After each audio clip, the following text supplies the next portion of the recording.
تسمعوا عن القوة الخارقة؟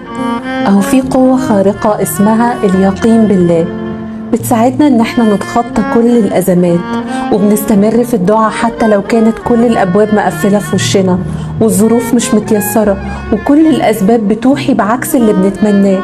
لكن احنا بنكون على يقين إن ربنا سبحانه وتعالى هيصلح كل حاجة وفي الوقت المناسب وبطريقته هو، لأن احنا بنؤمن بربنا وبتدبيره.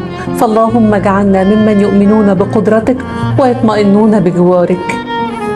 ما يمكن خير، ما يمكن كل أحزانك هتتبدل وتصبح غير، تضيق وتضيق وتستحكم عشان تفرج بأمر الله، وربك عالم النية وعالم بالسلوك والسير. تعبت كتير وإيه يعني؟ وهي الدنيا إيه غير هم؟